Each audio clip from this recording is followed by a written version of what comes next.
دنیا کی ترقی اور عروج انسانوں کے کردار اور انسانوں کے اخلاق اور بنیادی طور پر انسانوں کے صحیح علم کی وجہ سے ہے۔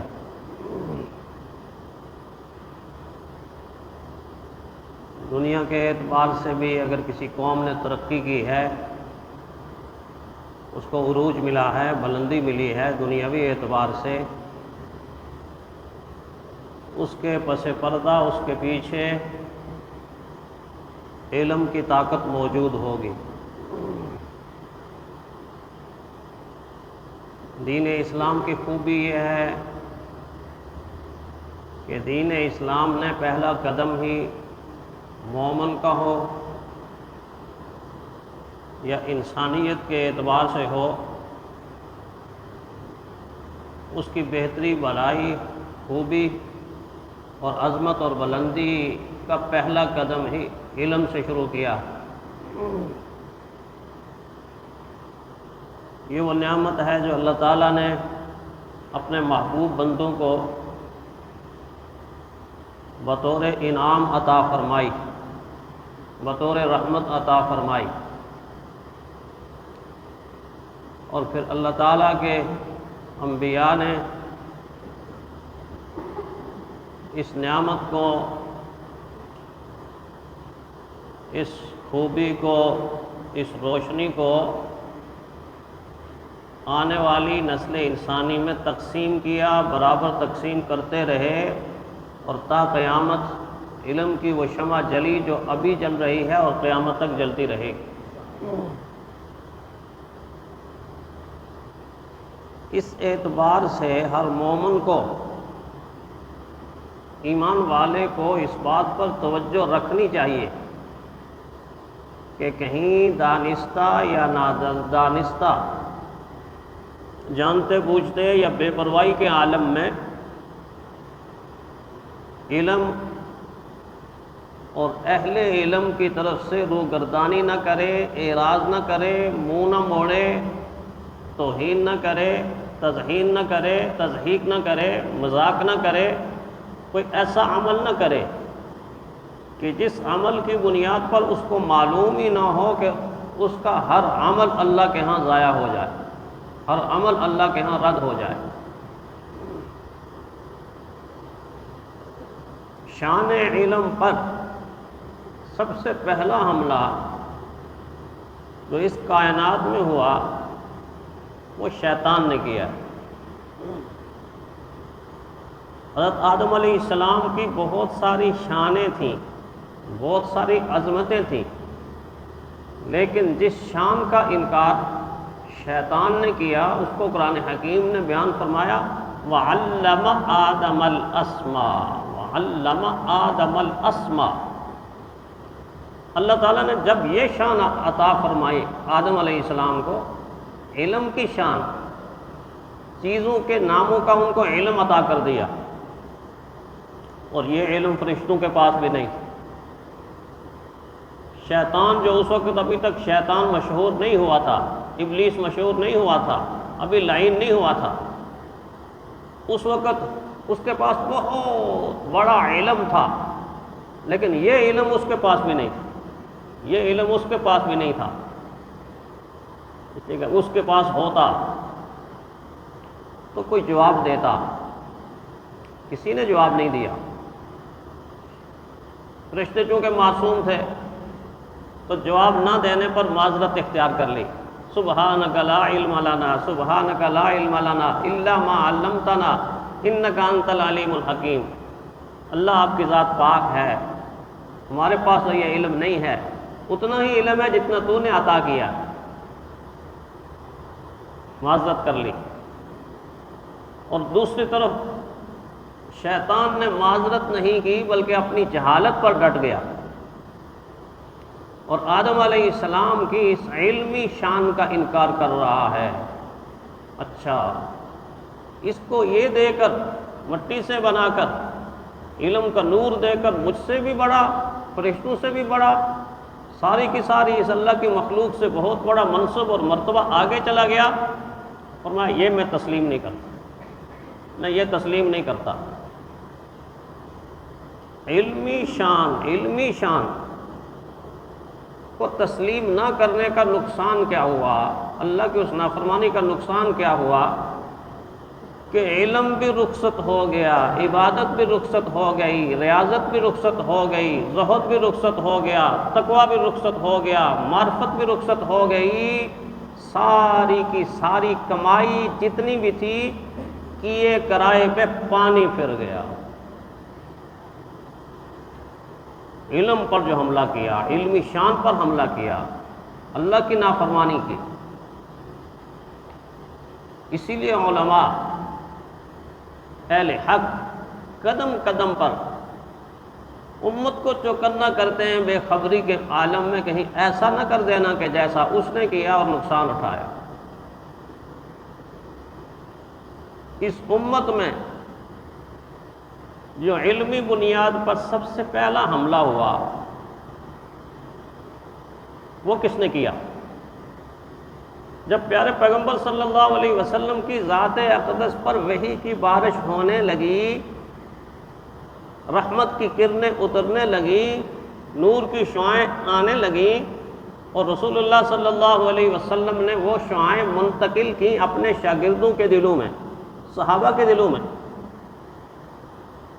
پیارے پیغمبر صلی اللہ علیہ وسلم کی عطا کی گئی روشنی سے ان کے دل جگمگ جگمگ کرنے لگے، روشن روشن ہونے لگے، نورانی ہو گئے، تابانی ان کے دلوں سے پھوٹ پھوٹ کر باہر آنے لگیں، چہرے پر نیکی کا نور آنے لگا۔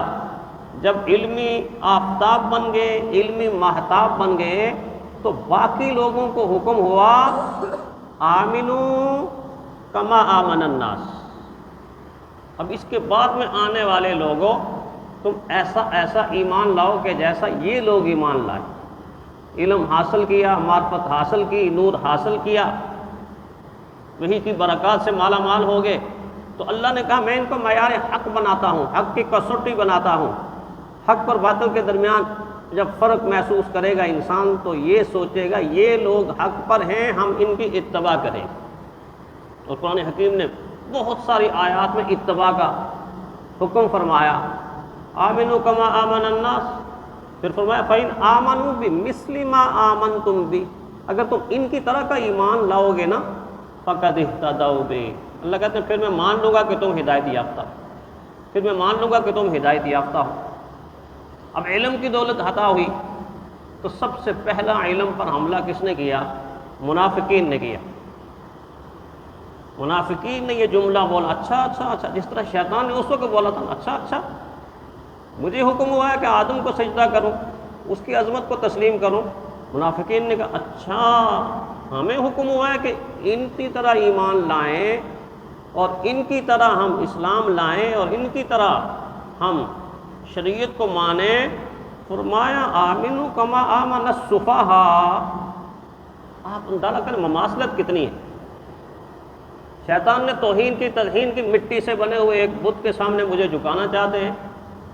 انا خیر منہ خلقتنی من نار وخلقتہ من طین، میں بہتر ہوں اس سے، آگ سے پیدا ہوا، یہ مجھ سے بہتر نہیں ہو سکتا، مٹی سے بنایا گیا۔ ادھر دیکھیں منافقین کا طرز عمل، آمنوا کما آمن السفہاء، ہم ایسے ایمان لائیں کہ جیسے یہ بیوقوف لوگ ایمان لائے، معاذ اللہ بیوقوف لوگ ایمان لائے۔ اللہ تعالیٰ کو نہ علم کی توہین برداشت ہوئی، نہ اللہ نے اہل علم کی توہین برداشت کی۔ پیارے پیغمبر صلی اللہ علیہ وسلم کی زبان مبارک سے بھی جواب کی انتظار کی گھڑیاں نہیں آئیں کہ حضور ان کا جواب دیں گے۔ اللہ تعالیٰ نے فرمایا میرے محبوب، اے میرے پیغمبر، آپ خاموش رہیں، اس بات کا جواب میں عرش سے دوں گا، میں خود دوں گا اس بات کا جواب جو انہوں نے زبان سے جملہ نکالا ہے نا کہ ایسے ایمان لائیں کما آمن السفہاء، ایسا جواب دیا، ایسا جواب دیا کہ انسان کے رونگٹے کھڑا کر دینے والا، ہلانے والا، جھنجھوڑنے والا، جگانے والا جواب۔ الا خبردار کر کے انہم هم السفہاء، اے دنیا کے لوگوں جو آج موجود ہو وہ بھی اور قیامت تک آنے والی انسانیت، تم باخبر ہو جاؤ کہ بیوقوف یہ خود ہیں جو ان کو بیوقوف کہتے ہیں۔ الا انہم هم السفہاء ولکن لا یعلمون، یہ جانتے ہی نہیں، یہ علم نہیں رکھتے۔ ادھر شیطان کا علم رخصت ہو گیا، جہالت میں تبدیل ہو گیا۔ ادھر منافقین کے بارے میں کہا جا سکتا ہے یہ لا علم ہیں، جاہل ہیں، جہالت میں ڈوبے ہوئے ہیں۔ اگر جہالت نہ ہوتی تو علم اور اہل علم پر اعتراض نہ ہوتا، علم اور اہل علم پر اعتراض نہ ہوتا، اس لیے کہ اہل علم کی توہین نہیں کر رہے، یہ انبیاء کی توہین کر رہے ہیں، اور یہ انبیاء کی توہین نہیں کر رہے، یہ خدا کی ذات کو معاذ اللہ ایذا دینے کی کوشش کر رہے ہیں، استہزاء کرنے کی، ٹھٹھا کرنے کی اور مذاق کرنے کی کوشش کر رہے ہیں۔ یہ اتنا بڑا جرم، اتنا بڑا جرم کیوں جرم ہے؟ اس لیے جرم ہے کہ قرآن حکیم میں اللہ تعالیٰ نے مجھے اور آپ کو باخبر کیا، ثم اورثنا الکتاب الذی نصطفینا من عبادنا، اے لوگوں دیکھو ہم نے کتاب کا وارث بنا دیا ہے اپنے بندوں میں سے، کن کو؟ ان کو جو ہمارے چنے ہوئے ہیں، چھانٹے ہوئے ہیں، منتخب کیے ہوئے۔ اللہ کہہ رہا ہے کہ یہ ہمارے چنے ہوئے ہیں، چھانٹے ہوئے ہیں، منتخب کیے ہوئے ہیں، ہم نے ان کو وارث بنایا۔